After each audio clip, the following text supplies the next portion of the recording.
सो है फ्रेंड्स, कैसे आप लोग। उम्मीद करता हूँ इस कोरोना पेंडेमिक के समय आप सभी लोग सेफ एवं सुरक्षित होंगे। तो फ्रेंड्स, जैसा कि हम लोगों ने क्लास 10th का first chapter of history nationalism in Europe start कर चुके हैं। तो फ्रेंड्स, पिछले वीडियो में हमने देखा था कि यूरोप में नेशनलिज्म की ज़रूरत क्यों पड़ी, नेशनलिज्म क्या होता है। और फ्रेंड्स, हमने चैप्टर से रिलेटेड एक दो टॉपिक को भी कवर किया था। तो फ्रेंड्स, आज जो है हम लोग उससे आगे स्टडी करने वाले हैं। और हाँ फ्रेंड्स, अगर आपने हमारे पिछले वीडियो को नहीं देखा है तो नीचे डिस्क्रिप्शन में लिंक दिया गया है, आप वहाँ जाकर उस वीडियो को देख लें ताकि आपको अभी जो हम स्टडी करने जा रहे हैं उसे स्टैंड करने में कोई डिफ़िकल्टी नहीं है। तो फ्रेंड्स, चलिए हम लोग अपने आज के लक्ष्य की तरफ बढ़ते हैं। तो फ्रेंड्स, हमारा आज का गोल्डन कोट क्या है? आपके कर्म ही आपकी पहचान है, वरना एक नाम के हजारों इंसान हैं। तो फ्रेंड्स, यह जो आपको यहाँ पर दो लाइन दिख रही है, यह दो लाइन अपने आप में ही बहुत कुछ कहती है। आप समझ सकते हैं कि यह दो लाइन ही जो है हमारी ज़िंदगी का सारी सार है। तो फ्रेंड्स, मैं आपको एक एग्जांपल देता हूँ कि जिस प्रकार से सचिन नाम के हज़ारों इंसान होंगे इस दुनिया में, इस हमारे देश में, लेकिन कोई भी जो है सचिन तेंदुलकर नहीं बन सकता है सचिन का नाम लेकर। तो फ्रेंड, मतलब क्या सचिन तेंदुलकर का एक कर्म था, मतलब ये सभी का अलग अलग फील्ड होता है। सचिन तेंदुलकर का फील्ड क्रिकेट में था, तो उसी प्रकार हमारा फील्ड अभी एजुकेशन में है। तो फ्रेंड्स, हमें अपने फील्ड का सचिन तेंदुलकर बनना है। तो फ्रेंड्स, हमें सिर्फ अपना कर्म करना है और यही कर्म जो है हमारा पहचान बनेगा, वरना हमारे नाम से तो कितने इंसान होंगे इस दुनिया में। तो फ्रेंड्स, चलिए इसी कोट्स को समझते हुए हम लोग अपने आज के टॉपिक को कवर करने चलते हैं। और फ्रेंड्स, अभी हमारा कर्म है अपना आज का टॉपिक को कवर करना, मीन्स अभी हमारा कर्म है हिस्ट्री पढ़ना। तो चलिए फ्रेंड्स, हम लोग अपने आज के टॉपिक की तरफ बढ़ते हैं। और हमारे आज का टॉपिक है नेशनलिज्म इन यूरोप का, जो है कि किस प्रकार से नेपोलियन ने फ्रांस को मॉडर्नाइज किया और अपने टेरिटरी को, means role of Napoleon in modernising the France and its territory. तो फ्रेंड्स, चलिए आगे बढ़ते हैं।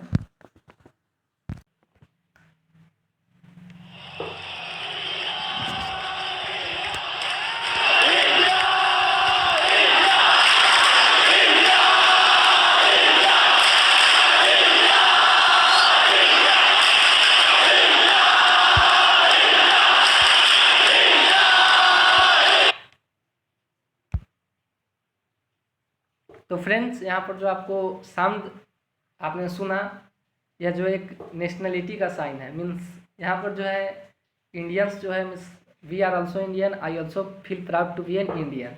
तो फ्रेंड्स, यहाँ पर किस प्रकार से इंडिया के जो लोग हैं अपने कंट्री को चीयर्स कर रहे हैं।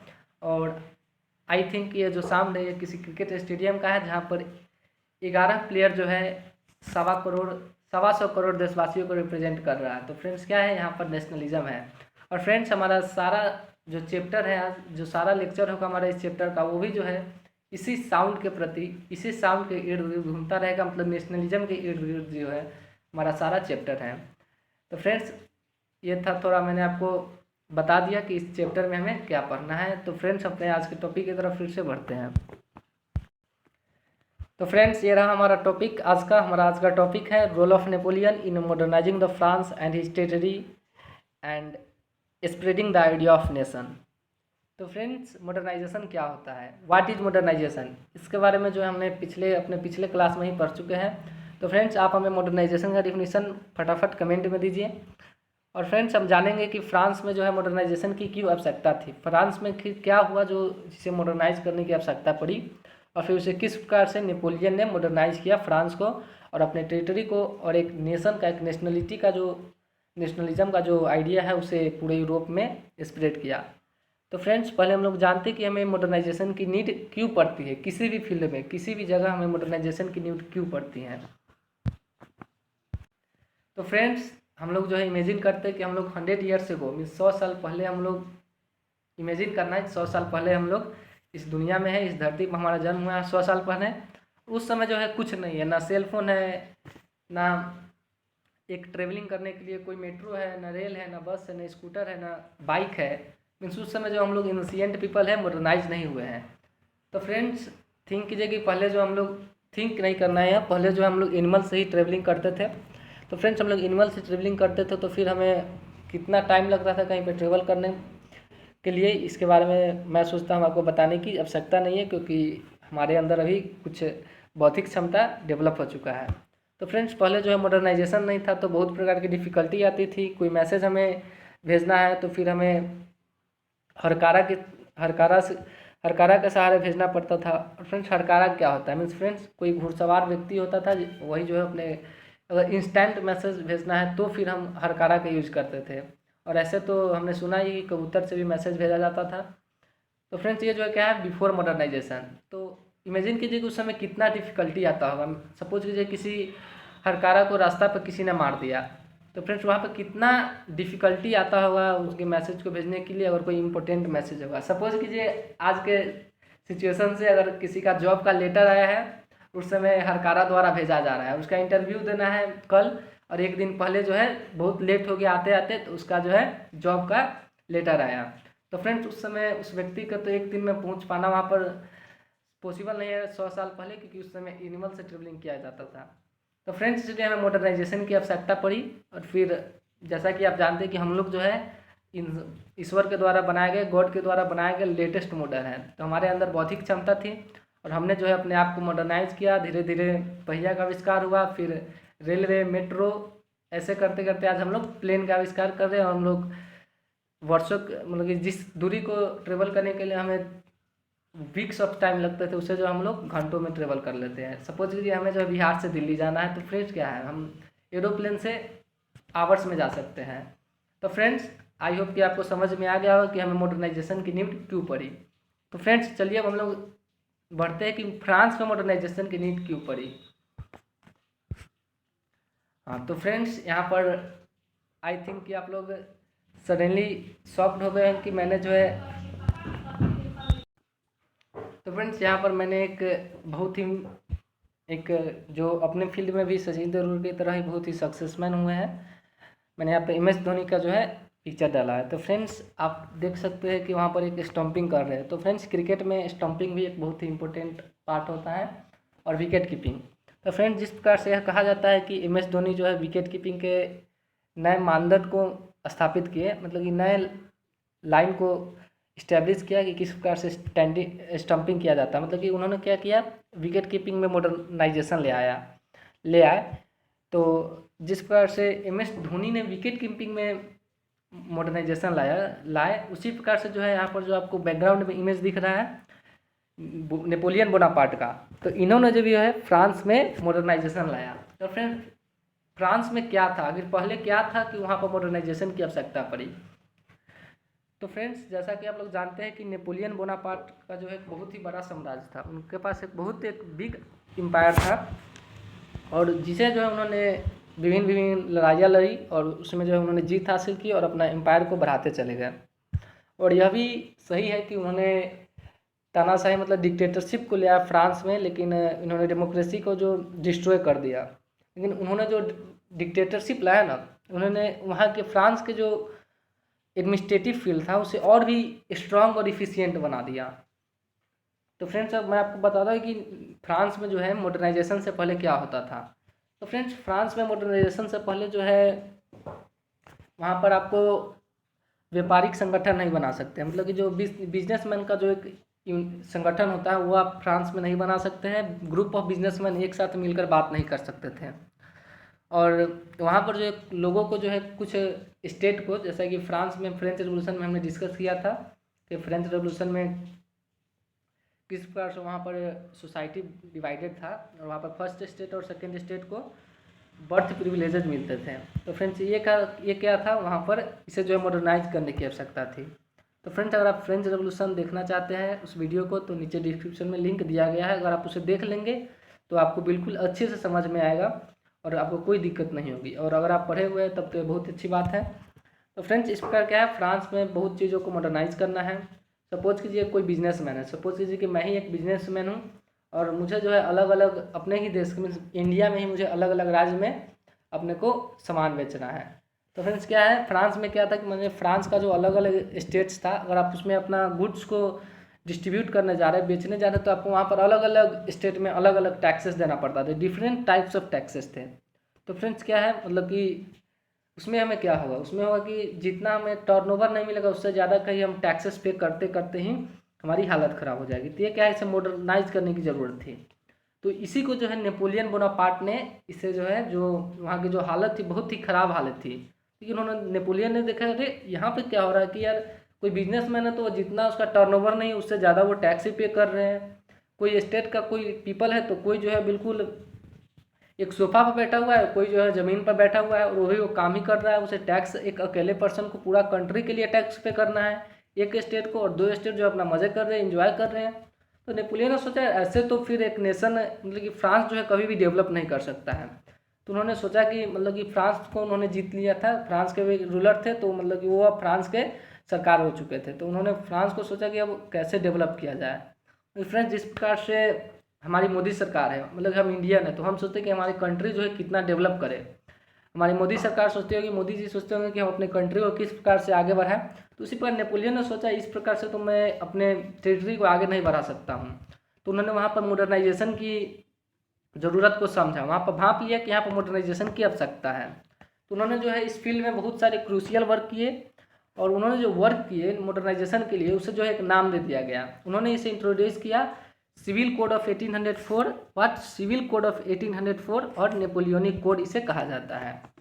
तो फ्रेंड्स अब नेपोलियनिक कोड क्या है और सिविल कोड ऑफ 1804 क्या है, तो फ्रेंड्स चलिए इसके बारे में जो हम लोग डिस्कस करते हैं। और फ्रेंड्स अगर आपको इस स्लाइड में कोई प्रॉब्लम हो तो आप हमें कमेंट करके बताइए और मैं जो आपको उसका सोल्यूशन दे दूंगा। और अगर आपको कोई प्रॉब्लम दिख रही है कि हमारे वीडियो बनाने समय तो आप उसे भी कमेंट कर बता सकते हैं। तो फ्रेंड्स चलिए हम लोग आगे बढ़ते हैं।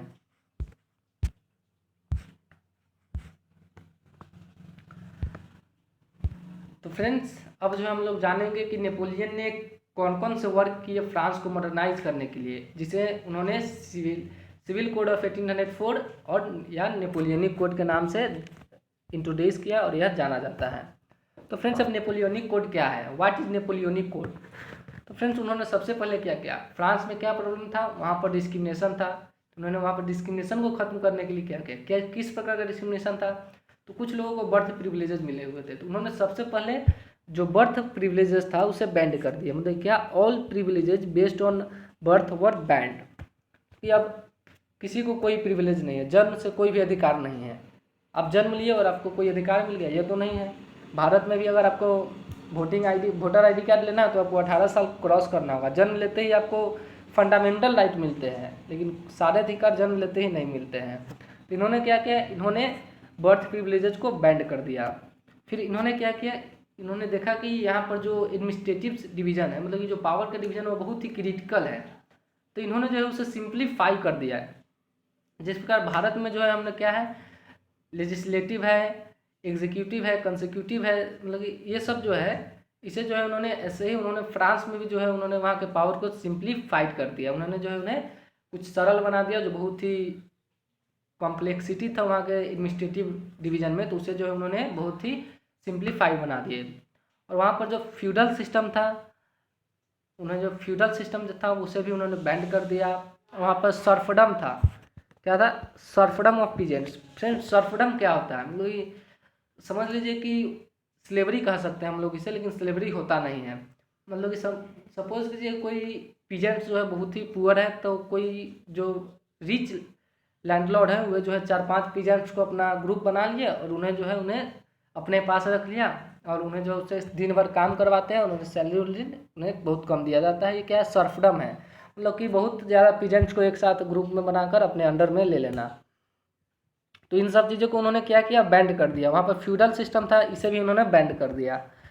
अब वहाँ पर क्या था, peasants were freed from manorial dues. Friends manorial dues क्या होता है, तो सपोज कीजिए कि हम जो है गरीब पीजेंट्स है और मुझे जो है खेती करना है, तो हमने जो ड्यूज लिया है लैंडलॉर्ड से, इस प्रकार के ड्यूज को क्या कहते हैं, मैनोरियल ड्यूज। जो हमारा लैंड है वो दूसरे का है, क्या मैनोरियल है। तो फिर उन्होंने क्या किया, सबसे पहले नेपोलियन ने उन्होंने जितना भी मैनोरियल ड्यूज था पीजेंट्स के ऊपर, उन सभी को बैंड कर दिया, उन सभी को माफ़ कर दिया। तो फ्रेंड्स इसके बाद क्या है, गिल्ड रिस्ट्रिक्शन व रिमूव्ड। गिल्ड रिस्ट्रिक्शन, गिल्ड क्या होता है फ्रेंड्स, तो फ्रेंड्स जैसा कि मैंने आपको बताया कि फ्रांस में पहले व्यापारी को अपना संगठन बनाने के लिए अलाउ परमिशन नहीं दिया गया था। तो इसे क्या कहते हैं, इसे ही कहते हैं गिल्ड रिस्ट्रिक्शन। तो वहाँ पर जो है उन्होंने गिल्ड रिस्ट्रिक्शन को बैंड हटा दिया, मतलब वहाँ पर अब जो है व्यापारी अपना संगठन बना सकते हैं। तो फ्रेंड्स व्यापारी अपना संगठन बना सकते हैं, तो इससे क्या फ़ायदा होगा फ्रांस को, क्योंकि व्यापारी लोग जो है अपना फीलिंग्स को शेयर कर सकते हैं। इससे जो है वहाँ का जो मार्केट है वो बहुत ही स्ट्रॉन्गर बन सकता है। फिर उन्होंने क्या किया, ट्रांसपोर्ट और कम्युनिकेशन सिस्टम को इम्प्रूव किया। मतलब कि जो ट्रांसपोर्ट सिस्टम था वहाँ का, मतलब कि जो जैसे कि ट्रेन, सपोज कीजिए कि हमारे भारत में पहले ट्रेन नहीं था, तो ब्रिटिश आए तो उन्होंने ट्रेन को इंट्रोड्यूस किया इंडिया में। तो इसी प्रकार वहाँ पर जो है ट्रांसपोर्ट सिस्टम और कम्युनिकेशन सिस्टम जो कि वहाँ पर बहुत ही पुअर था, उसे में इम्प्रूव किया। और इसके बाद जो उन्होंने क्या किया, standardised weight and measure common national currency come in effect. मतलब कि फ्रेंड्स वहाँ पर जो वेट का सिस्टम है ना, जिसका अभी ऐसा यूनिट ऑफ वेट क्या है, केजी है। और हमारा कंट्री का जो एक करेंसी है उसे क्या कहते हैं, रूपी कहते हैं। और सारी जगह उस रूपी का वैल्यू सेम रहता है। और जो मेजर का सिस्टम है, ऐसा यूनिट ऑफ लेंथ क्या है, मीटर है। वर्ल्ड में आप कहीं भी जाइए आपको कपड़ा मीटर में ही मिलेगा, कहीं भी जाइए वर्ल्ड में आपको सामान केजी में ही मिलेगा। और फ्रांस में इससे पहले क्या था, ये टुकड़ों टुकड़ों में बटा हुआ था। फ्रेंड्स आप समझ सकते हैं कि भारत में भी अभी भी है, जैसे कि कुछ लोग कहते हैं पसेरी, मन, पौवा, तो ये सब क्या है, ये जो एक स्टैंडर्ड वेट नहीं है। और केजी क्या है, एक स्टैंडर्ड वेट है। तो इसी प्रकार फ्रांस में भी अलग अलग वेट्स थे, तो उसे जो है उन्होंने एक कर दिया, एक स्टैंडर्ड वेट लागू किया जो पूरे फ्रांस में लागू होगा। मतलब अगर आप यहाँ पर 1 केजी सामान किने आप फ्रांस के किसी स्टेट में, तो अगर आप फ्रांस के दूसरे स्टेट में जाते हैं तो वह 1 केजी ही रहेगा, 2 केजी नहीं हो जाएगा। मतलब कि 1 केजी सामान जो है आप फ्रांस के एक स्टेट में किने, तो आप अगर फ्रांस सपोज कीजिए आप इस स्टेट से किने फ्रांस के, और अगर आप इससे आगे जाते हो सपोज कीजिए यहाँ पर दूसरा स्टेट है, तो यहाँ पर भी जो क्या हुआ 1 केजी ही रहेगा। क्या 1 केजी रहेगा, यहाँ पर आकर आपको 2 केजी में नहीं कन्वर्ट हो जाएगा। तो ये क्या है, एक स्टैंडर्डाइज्ड वेट सिस्टम था। और उसी पर स्टैंडर्डाइज्ड मेजर सिस्टम क्या था, अगर आप यहाँ पर 1 मीटर कपड़ा लिए, कितना 1 मीटर कपड़ा अगर आप समझ लीजिए पेरिस में लिए, ठीक है, तो अगर आप पेरिस से कहीं दूसरे जगह पर जाते हैं तो वहाँ पर वह 2 मीटर नहीं रहेगा, वहाँ पर भी वह 1 मीटर के ही बराबर रहेगा। तो ये क्या है कि स्टैंडर्डाइज्ड मेजर सिस्टम लाया गया। उसी पर वहाँ पर एक स्टैंडर्डाइज्ड करेंसी भी लाया गया। मतलब कि सपोज कीजिए कि हम लोग जो है ना अपने इंडियन करेंसी को रूपी कहते हैं, तो फ्रांस में भी जो है एक स्टैंडर्ड करेंसी लाया गया जहाँ पर उसका सारे नेशन में एक ही वैल्यू रहेगा। तो फ्रेंड्स ये सब जो था क्या था, नेपोलियनिक कोड था, जो हमें क्लास 10th में पढ़ना है। तो इसे ही हम लोग सिविल कोड कहते हैं और नेपोलियनिक कोड कहते हैं। तो फ्रेंड्स आई होप कि आप लोग को नेपोलियनिक कोड और सिविल कोड समझ में आ गया होगा। अगर आपको आज का वीडियो समझ में आ गया, अगर आपको अंडरस्टैंडिंग हो गया, तो आप जो है हमारे वीडियो को लाइक कर दीजिए। अगर आपको समझ में नहीं आया तो बेझिझक जो है हमारे वीडियो को डिसलाइक कर दीजिए। और हाँ फ्रेंड्स, अगर आपको यह चैनल अच्छा लगे, अगर आपको हमारे पढ़ाने का एक्सप्लेन का जो वे है वो अगर आपको अच्छा लगे तो आप हमारे चैनल को सब्सक्राइब कर दें, ताकि आपको हमारे आने वाले सभी नोटिफिकेशन सबसे पहले आपके पास पहुंच सके। तो फ्रेंड्स चलिए आज के हम लोग अपना आज का वीडियो यहीं पर फिनिश करते हैं। फिर अगले वीडियो में जो हम लोग आगे के 2 टॉपिक के बारे में डिस्कस करेंगे। तो फ्रेंड्स तब तक के लिए जय हिंद, जय भारत। इस पैंडेमिक में जो है आप सुरक्षित रहे और घर में ही रहे, बिना किसी आवश्यकता के घर से बाहर नहीं निकले। और अगर आप बाहर निकलते हैं तो अगर मास्क का यूज़ करें और 2 गज की दूरी बनाए रखें। तो फ्रेंड्स इसी के साथ चलिए मैं मितेंद्र कुमार आपसे विदा लेता हूँ। जय हिंद, जय भारत। फिर मिलेंगे अपने अगले वीडियो में। और हाँ फ्रेंड्स, चैनल को सब्सक्राइब करना मत भूलिएगा।